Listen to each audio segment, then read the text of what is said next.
start every year at $9.6 million in the hole. That's our structural deficit. That's a 16% tax increase if we do nothing. We need to move projects forward. For 15 years in the city of Hoboken, the ratables in this city have been relatively flat. That means there's no extra money coming into the city. We start every year with $15 million in the hole because we continue to borrow money year over year over year over year, and we have to pay that debt service. The first bill. First thing we start with, $15 million in the hole, that we could sustain the spending levels that we currently have and not bring in more revenue to the city of Hoboken outside of the taxpayer's dollar.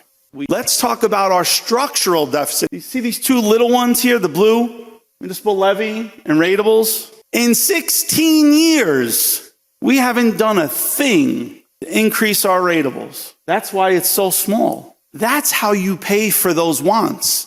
That's how you pay for those needs. Every decision we make affects the budget. Every bond we vote on increases our biggest expense, debt service.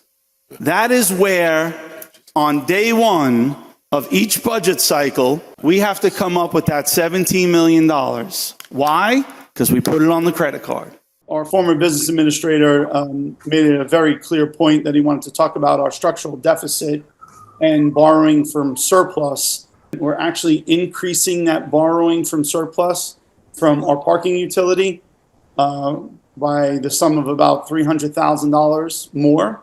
Is that correct? It creates a year-over-year increase in the amount of surplus we're using from HPU, and it creates increased budgetary pressure for next year because we will need to use the same amount of surplus.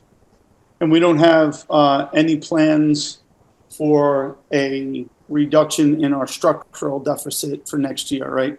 Our group health spend has increased this year over what we are appropriating, and we are seeing and projecting reserve depletion in our group health appropriation.